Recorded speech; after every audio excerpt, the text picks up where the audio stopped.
नमस्कार दोस्तों, सोनीस विजन के लीगल चैनल में आपका स्वागत है।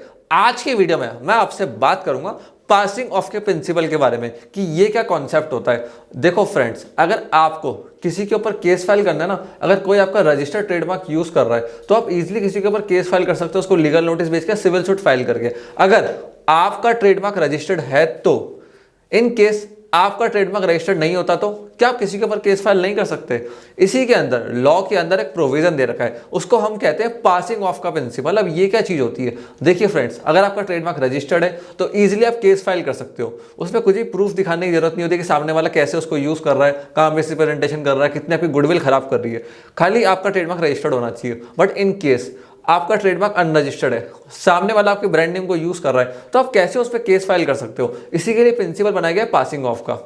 इसके मैं कुछ एग्जांपल्स भी देने वाला हूँ, केस लॉ भी देने वाला हूँ और कैसे पासिंग ऑफ के अंदर केस को प्रूफ करा जाता है। देखिए, जब कभी भी आप लोगों को पासिंग ऑफ के पॉइंट को उठाना है, इसके प्रिंसिपल का लाभ का फायदा लेना है, तो आपको तीन चीजें दिखानी पड़ती है। सबसे पहली चीज गुडविल। आपने क्या ब्रांड नेम के अंदर गुडविल जनरेट करी है। ऐसा नहीं हो सकता कि मैं किसी भी ब्रांड नेम को लेकर कोर्ट में केस फाइल कर दी।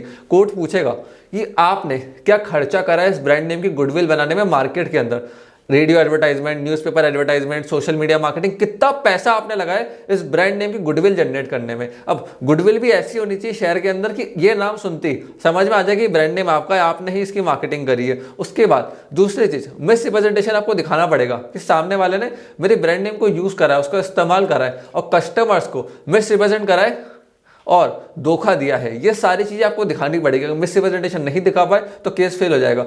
तीसरी चीज वो दिखाना पड़ेगा डैमेज।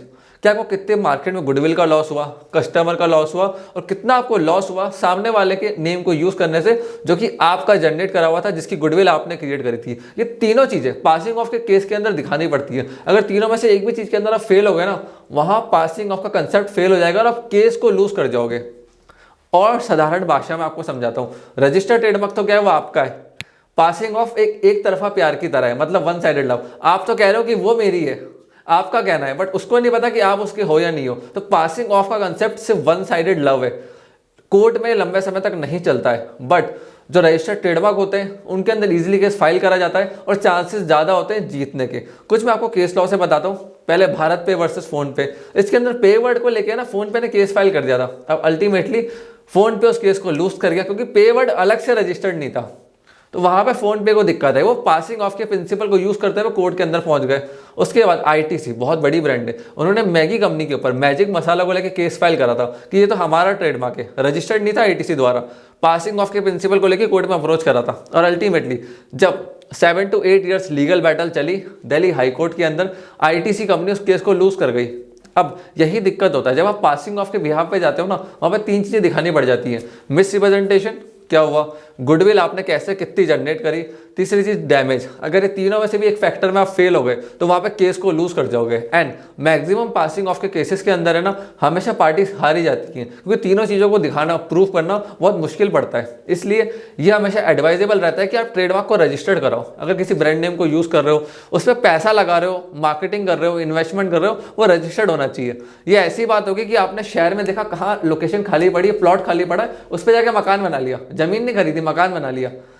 इट्स लाइक कि आपने ट्रेडमार्क को रजिस्टर नहीं कराया बट उस ब्रांड नेम की मार्केटिंग कर दी। अल्टीमेटली बाद में मालूम पड़ा कि या तो वो ट्रेडमार्क डिलीट हो गया या आपके हाथ से ही निकल गया। इसलिए हमेशा पहले ट्रेडमार्क को रजिस्टर्ड कराओ, जिससे एंड ऑफ द डे जब आप उसकी मार्केटिंग करो, उससे पैसा इन्वेस्ट करो, तो ब्रांड नेम आपका रहे ना, आपको कोई दिक्कत ना आए। सो फ्रेंड्स, मैं आशा करता हूँ कि वीडियो आपको पसंद आई होगी। काफ़ी सारे डाउट्स आपके पासिंग ऑफ से रिलेटेड सॉल्व हो गए होंगे। अगर आपके और भी डाउट्स हैं तो नीचे कमेंट करो, मेरी लीगल टीम बैठी है आपको हर कमेंट का आंसर करने, जिनसे आप लोगों तक राइट इन्फॉर्मेशन पहुंच पाए। आपने इस वीडियो को यहाँ तक देखा, हम लोगों को इतना प्यार एंड सपोर्ट दिया, उसके लिए थैंक यू।